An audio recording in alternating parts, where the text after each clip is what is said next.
Pada hari ini, bersamaan 4 November 2025, pihak sekolah akan menerima kedatangan pelawat sempena lawatan penentu sahan Pentaulihan Persijilan Kemahiran Malaysia SKM berasaskan kod amalan akreditasi program TVET. Program hari ini adalah lawatan bertujuan pentauliahan Sijil Kemahiran Malaysia di SMK Subang Jaya. Selain daripada itu, program ini turut bertujuan sebagai satu platform perkongsian ilmu dalam pengurusan kurikulum COPTPA yang meliputi modul penyedia, modul core abilities dan modul teras. Jadi, tanpa membuang masa,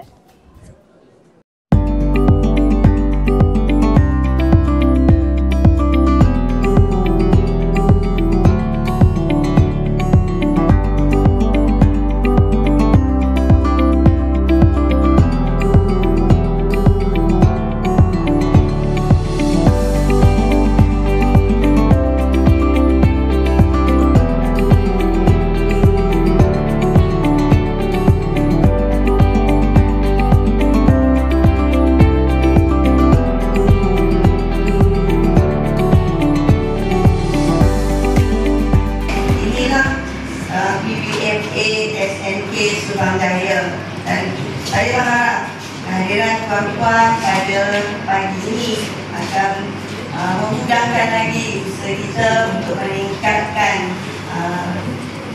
kebolehpasaran anak-anak SMK Subang Jaya ini ke dunia luar. Yang pertama ni kurikulum. Kurikulum yang pertama, maklumat kurikulum adalah kita merujuk pada norm yang telah dibangunkan. Untuk makluman tuan-tuan perempuan, TVET adalah agensi itu ataupun TV itu yang akan menjelaskan kurikulum yang dibangunkan. Walaupun kurikulum yang kita telah bangunkan kali ini adalah merangkumi tahap 2 dan juga tahap 3. Jadi hari ini adalah program rintis bagi lawatan penilaian untuk bidang kulineri. Jadi kalau di sini hari okey, semua okey, untuk lawatan di pusat masalah yang kulineri ni kita dah tak tengok banyak dia punya kurikulum tu.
Dan salam sejahtera.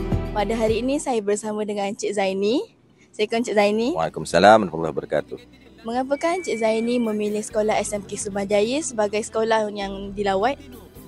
Baik, terima kasih Dina atas pertanyaan yang diusulkan. Baik, SMK Subang Jaya telah pun menjadi salah satu sekolah rintis untuk lawatan penentusahan untuk Kopta yang akan dilawati oleh pihak JPK untuk menentu sahkan program ini akan menjadi satu pengiktirafan kepada pelajar-pelajar PFMA, dan ini adalah salah satu sekolah yang telah pun dipilih untuk Negeri Selangor, dan di Negeri Selangor merupakan sebuah ini sahaja sekolah yang telah dipilih untuk menjalani lawatan penentusahan oleh pihak JPK.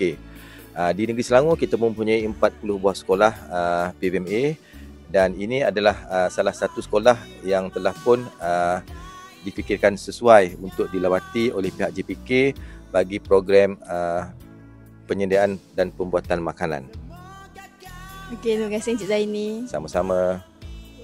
Assalamualaikum dan salam sejahtera. Hari ini saya bersama Cikgu Ayu, Guru PVMA SMK Subang Jaya. Jadi Cikgu, apakah perbezaan yang akan dilalui oleh murid PVMA pada tahun yang akan datang berbanding dengan sekarang? Baik, untuk makluman,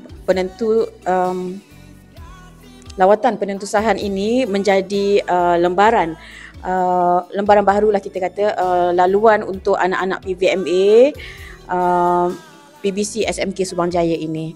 Okey, Kopta merupakan standard kualiti yang lebih menyeluruh dan selaras dengan MQF di mana ia menggabungkan elemen akademik dan TVET. Jadi program ini akan lebih diiktiraf dan graduan lebih mudah untuk menyambung pengajian. Secara keseluruhannya, program ini akan beri credibility yang lebih berbanding program TVET yang sekarang, KAPPK ni yang telah kita laksanakan selama 10 tahun ini. Itu saja. Semoga kerjasama yang terjalin antara kedua-dua belah pihak akan sentiasa terpelihara dalam pengurusan TVET dan juga pembangunan pendidikan. Jangan lupa like, share and subscribe. Bye!